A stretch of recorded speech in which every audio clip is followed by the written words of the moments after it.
और दाता आपके आशीर्वाद से मैं स्वस्थ हो गया, अब मेरा एक काम और बढ़ गया, हे परमात्मा उसको भी दया करो, क्षमा करो।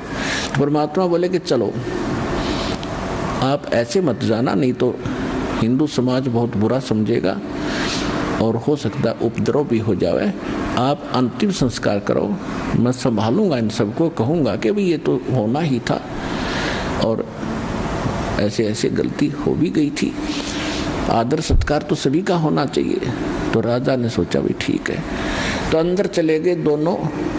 तो जितने भी 10-5 वहाँ शेष रहते थे रामानंद जी के, वो कबीर साहब आगे थे, उनको देखकर भागे आए कि कबीर जी सिकंदर ने गुरु जी का मर्डर कर दिया। परमात्मा बोले ऐसी बात नहीं बोलते, संत मरते हैं कभी?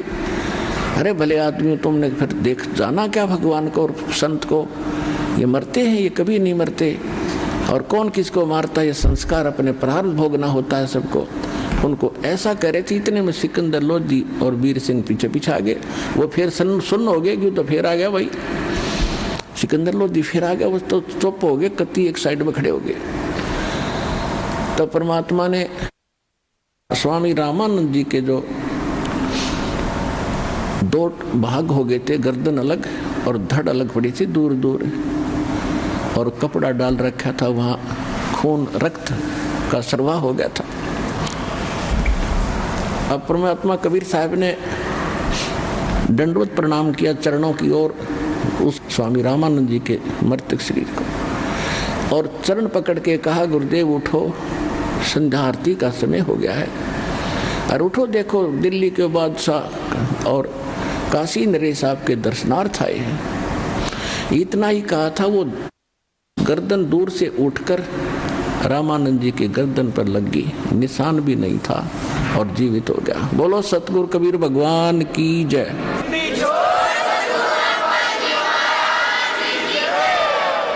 अब सामने उठते ही उसने देखा सिकंदर लोधी फिर खड़ा है, फिर लाल आंख करने लगा। फिर इतने में परमात्मा ने कहा कि हे स्वामी जी, आप तो लीला कर रहे थे, आपको कौन मार सकता है? तो इतने में उसने नीचे ध्यान गया कि मैं तो मर गया था फिर, और ये मेरे शरीर से गर्दन कटने के बाद उनके शरीर से 2 धारा चली थी, एक रुधिर की, एक दूध की। शरीर से तो या तो ब्लड निकलना चाहिए था। तो स्वामी रामानंद जी ने उस भगवान कबीर साहब से पूछा कि हे परवरदिगार, ये शंका का समाधान कीजिए कि ये दूध और रक्त ये ऐसे कैसे आया है? या तो रक्त होना चाहिए था सारा ही, ये दूध क्यों आया? तो परमात्मा ने कहा कि स्वामी जी, पहले आप केवल ब्राह्मणों को ही उत्तम मानते थे, अन्य जाति वालों को आप शेष नहीं बनाते थे, तो वह बड़ी कमजोरी थी। वो तो आपने दया कर दी सारे हिंदू समाज के ऊपर कि आप सबको दीक्षा देने लगे, और अभी भी आप में कमजोरी रह रही है कि आप मुसलमानों से नफरत करते हो, और जब तक नफरत शेष है मोक्ष नहीं हो सकता। इसलिए आपके शरीर में 50% प्योरनेस है, प्योरिटी है, आधे शुद्ध हुए हो, और जिस दिन आप पूरे मानव और प्राणियों को एक समझ लोगे, उस दिन आप मोक्ष के अधिकारी हो जाओगे। इसलिए आप अभी अधूरे हैं दाता। रामानंद खड़े हुए और परमात्मा ने 1 घंटे प्रवचन किए। हिंदू और मुसलमान 2 नहीं है, 2 कहे जो नरक में जावे, एक खुदा के बच्चे हो तुम, सब एक घर से आते हो, तुम यहाँ अपने आप अलग अलग जाति और मजहब बनाकर भ्रमित हो जाते हो। हिंदू और मुसलमान सब परमात्मा के बच्चे हैं, ईसाई हो चाहे सिख हो, सिख तो जब तक थे नहीं। तो रामानंद खड़े हो गया, आँखों में पानी भर गया और सिकंदर लोधी को सीने से लगा लिया, बेटा मेरे से गलती होगी, मुझे क्षमा कर देना, मैं बहुत निकम्मा था, आज मेरी आँख खुल गई। उसके बाद रामानंद जी ने किसी भी जीव के प्रति कोई घृणा नहीं रखी।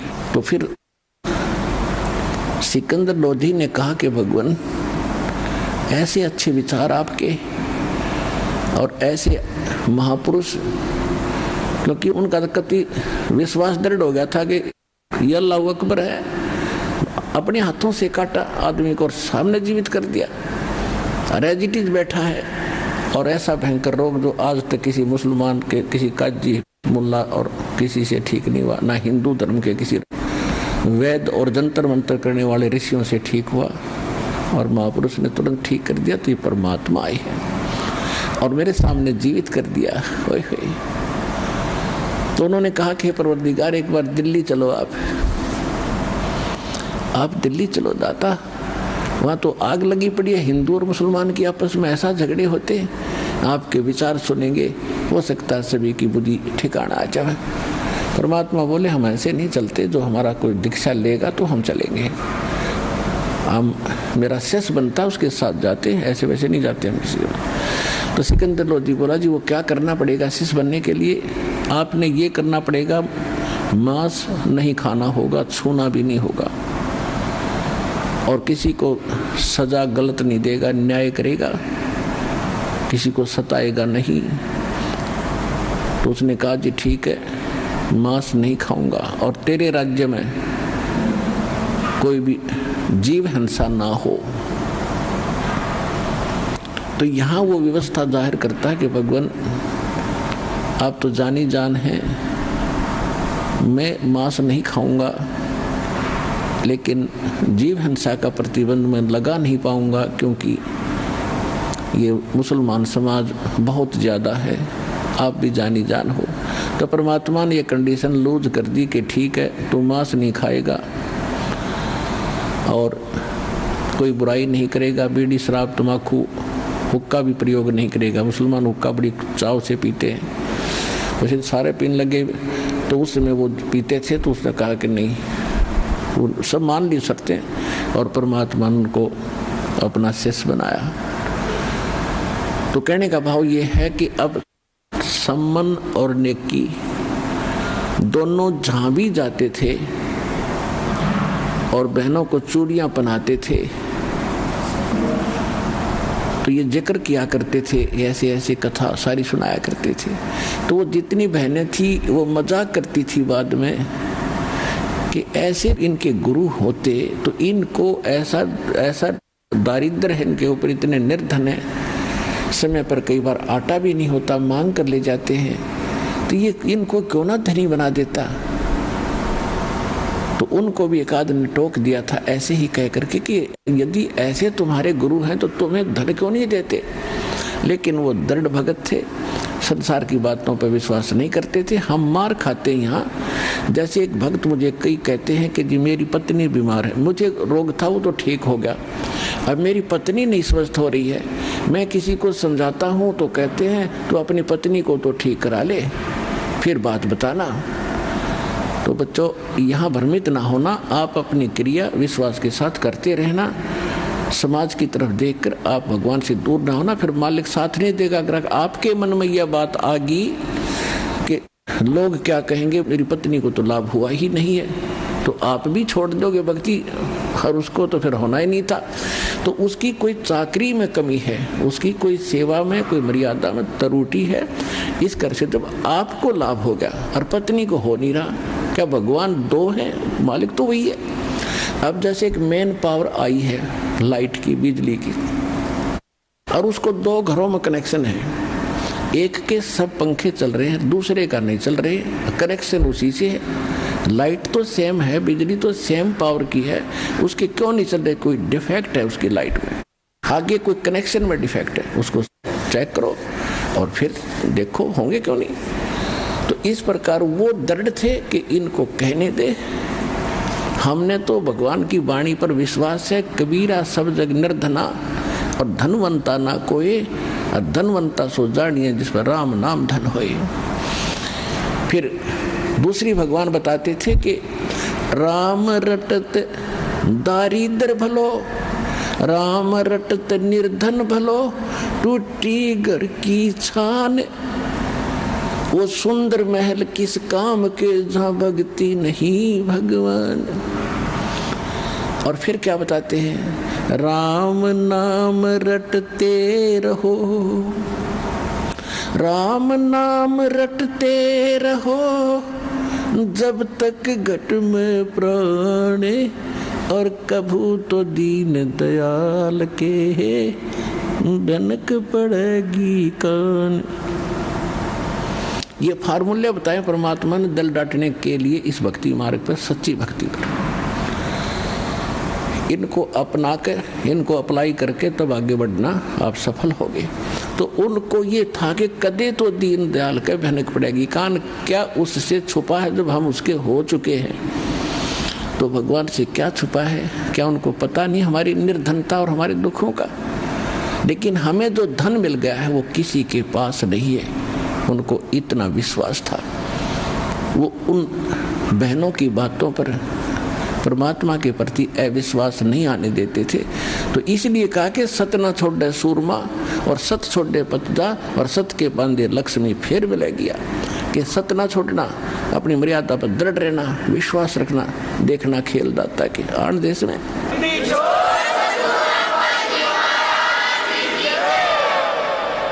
तो क्या हुआ, वो कथाएं सुनाते थे।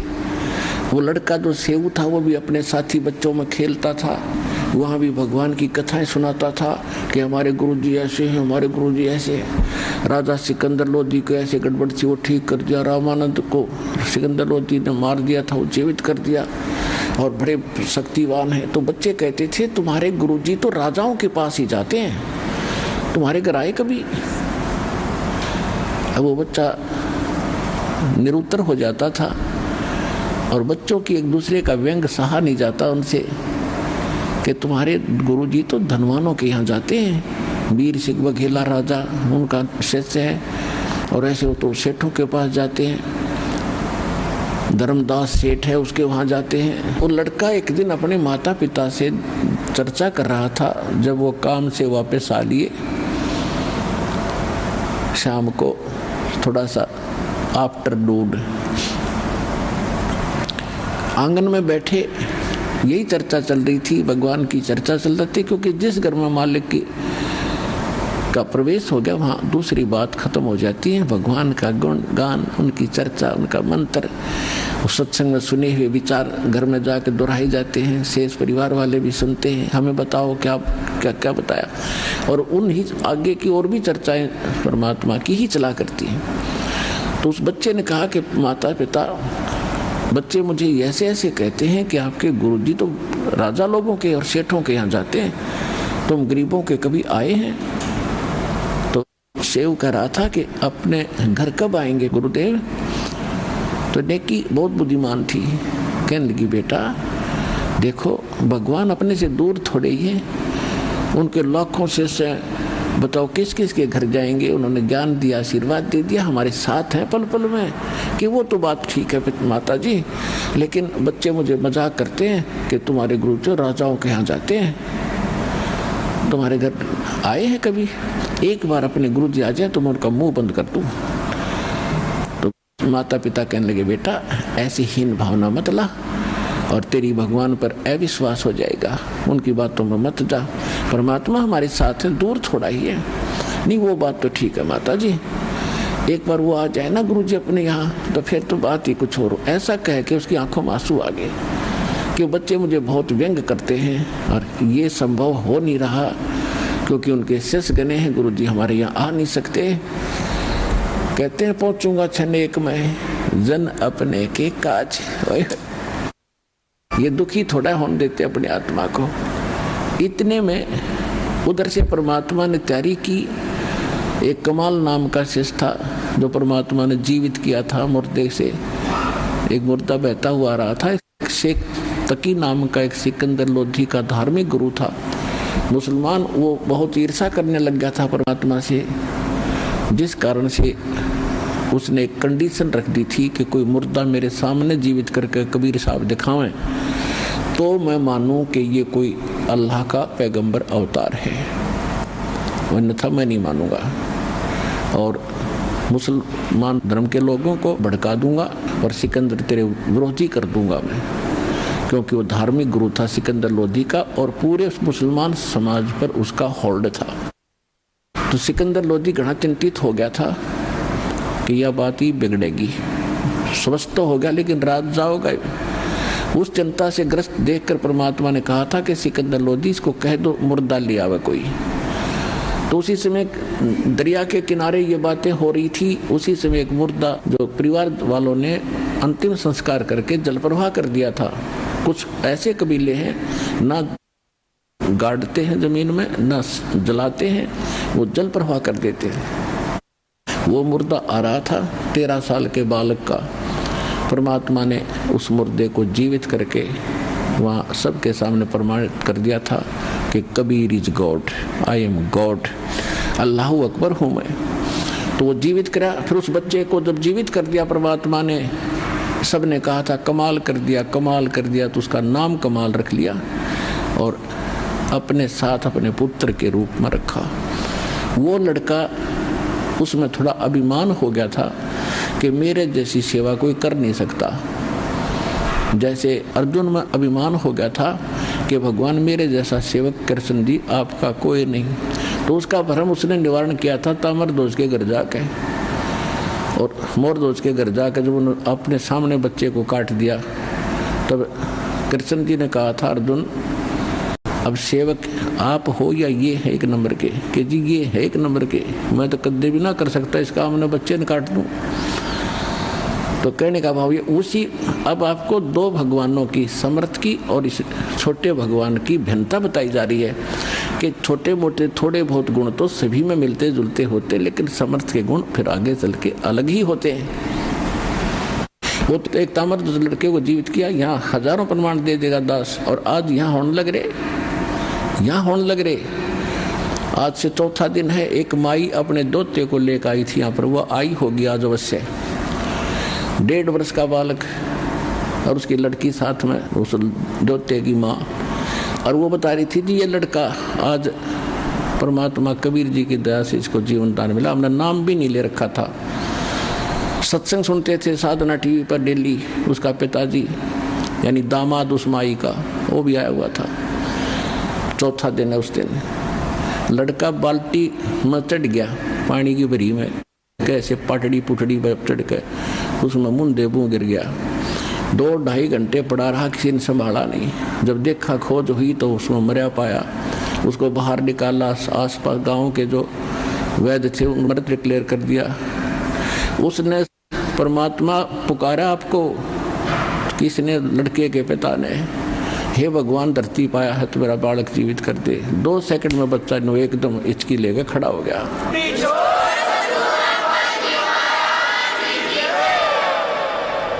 जब तक था नाम भी ना लिया था उसने, ने बोली सारा परिवार आ रहे हैं, नाम ले लिया आज। तो यहाँ लाखों कर दिया, कबीर भगवान कर रहे हैं, वो मालिक आज भी वही हैं, परंतु हमने उससे लाभ लेने का तरीका नहीं मालूम था। अब हमारे पास वो कंप्लीट वे है उस भगवान से लाभ प्राप्त करने का। तो इसी प्रकार परमात्मा ने उसमें भी ऐसे बहुत से उदाहरण प्रमाण करके दिखाए कि कबीर इज गॉड। हम एक ताम्रध्वज मोरध्वज के गीत गाएंगे, इस मालिक के असली महत्व को कूड़े में डाल दिया, करकट में डाल रखा था हमने लाल को, और कौड़ियों के गुण गा रहे थे हम, उनको कीमती बता रहे थे। अब कमाल कहने लगा कि महाराज मैं आपके साथ चलूंगा, मेरे बगैर आपकी कौन सेवा करेगा? मेरे जैसा सेवक आपको इस उम्र में कहाँ मिलेगा? आपकी सारी तासीर का मुझे मालूम है, आपको किस चीज़ की आवश्यकता है, समय पर देता हूँ। अब चल बेटा तू भी चल। और एक शेख फरीद नाम के वो साथ आए थे। फरीद पहले परमात्मा के वो शिष्य बने थे, पहले वो मुसलमान धर्म से संबंधित थे, मालिक के ज्ञान से वो फिर मालिक के साथ काफ़ी समय संग करते थे। तो तीनों जने कहने लगे परमात्मा कि मैं कुछ शिष्यों के यहाँ चलना है, चलोगे? कहाँ जी चलेंगे। वो तीनों जने उधर से वो सेव प्रार्थना कर रहा था, आंखों में आंसू आ गए थे, और उधर से सामने परमात्मा आकर खड़े हो गए। आवाज लगाई बाहर गेट पे, झोपड़ी के बाहर वाले गेट पे, और कहा कि भाई सम्मन है घर पे। तो नेकी कहने लगी गुरुजी की आवाज आ रही है। सम्मन कहने लगा गुरुजी कहाँ आएंगे इतनी दूर हमारे पास? ये वैसे चर्चा कर रहे थे ना आपने, वो सत्संग की आवाज आ गई होगी, वो ऐसे बतला रहे थे। फिर दोबारा आवाज लगाई परमात्मा ने कि भाई कोई संबंध है क्या घर पे? नेकी बोली, देखी सुन जानते हैं। हाँ, आवाज तो बिल्कुल सामने। फिर उधर देखा, सचमुच ये 3 मूर्ति खड़ी है और तीनों के तीनों नंगे पैरों भागे आए। सामने खड़े होकर ऐसे देख रहे हैं जैसे कोई स्वप्न हो। उसने तो स्वप्न में भी नहीं सोचा था कि भगवान यहाँ पहुंच जाएंगे। अब तीनों जने ऐसे देख रहे हैं, सतबद्ध हो गए, जैसे उनको कोई आभास ही नहीं हो हम कहाँ खड़े हैं। तब कमाल ने कहा कि अंदर ले चलो गुरुजी को, क्या यहाँ धूप में खड़े रखोगे? तब उनका सपना सा टूटा, प्रणाम किया, दंडवत, और जैसा भी फटा पुराना कपड़ा था घर पे वो बिछा के मालिक को आसन दिया। नेकी अंदर चलेगी, सम्मन वहां बैठ गया, परमात्मा के गुणगान चर्चा करने लगे। भगवान आज ही आपको याद कर रहा था आपका बेटा, आज ही आपने आज दर्शन दे दिए, ये तो बुरा हाल था इसका। ऐसे ऐसे सॉरी कथा बताते रहे। ऐसे आध पौन घंटे के बाद सम्मन ने कहा महाराज भोजन की सुनाओ, प्रसाद की सुनाओ, मालिक अभी लोगे या डट के लोगे? परमात्मा बोला भी तैयारी करो, पैदल चल कर आए हैं, भूख तो सभी को लगी है। अच्छा जी अभी बनाते हैं। अब वो अपनी पत्नी के पास आया, नेकी के पास, कि नेकी भोजन तैयार करो, गुरुदेव को भूख लगी है। नेकी कहने लगी कि घर में दाना नहीं, अन्न नहीं, आटा नहीं, आज बिल्कुल भी एक रोटी का भी आटा शेष नहीं है। तो सम्मन कहने लगा किसी से उधारा मांग लाओ।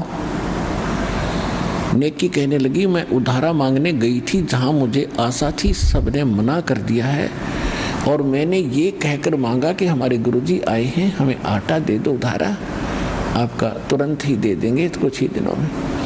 तो उन्होंने कहा कि जब तुम्हारे गुरु इतने शक्तिशाली प्रबल हैं, कथा सुनाया करते हो, तो तुमने क्या जरूरत है मांगने की? हमारे पास आटा नहीं है, जाइए। आज वो जानबूझकर बकवाद हमारे साथ कर रहे हैं और इसका बहुत बड़ा हमें दुख हो रहा है और इनको बड़ा हानि हो जाएगी।